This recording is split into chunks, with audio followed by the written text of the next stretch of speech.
அப்பாவை பற்றி முத்துக்குமார் எழுதியிருக்கதை மட்டும் சொல்கிறேன். இதுக்கப்புறம் நீங்கள் சாமிங்கிறது தோவளையில் இருக்கக்கூடியது இல்லை தானுமாலை ஆஞ்சநேயர் நினைக்க மாட்டீங்க, அப்பன்னு போய் சுற்றிடுவீங்க. முதல் வரி எழுதுறாரு, அப்பா நீ இருந்த வரை உனக்கு கடிதம் எழுத ஆசைப்பட்டேன், இறந்து விட்டாய். உன் அஸ்தியையும் கரைத்து விட்டேன், அடுத்தவர் சொன்னார்கள் என்பதற்காக 18வது நாள் குளித்துவிட்டு ஏதேனும் உனக்கு செய்ய வேண்டும் என்று நினைத்தேன். ஒரு வெள்ளை பேப்பரை எடுத்தேன். மாலை 7 மணி. இரவு 12 மணிக்கு அந்த கடிதத்தை முடித்தேன். தலைப்பு அப்பா.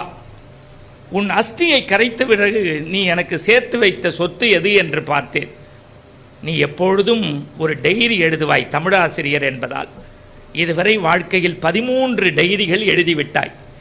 ட்ரங்க் பட்டியை தொடர்ந்து 13 டைரியையும் படித்தேன். எனக்கும் ஆர்வம் இருக்கும் தானே, நான் பிறந்த அன்று நீ என்ன எழுதினாய் என்று.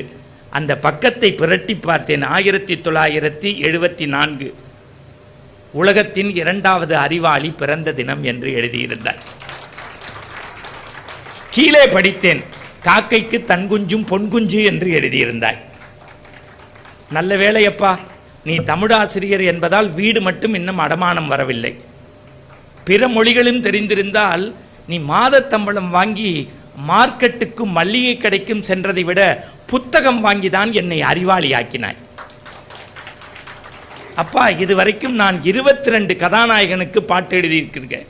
ஆனால் எனக்கு பிடித்த கதாநாயகன் இறந்த என் அப்பா தான். Download ShareChat.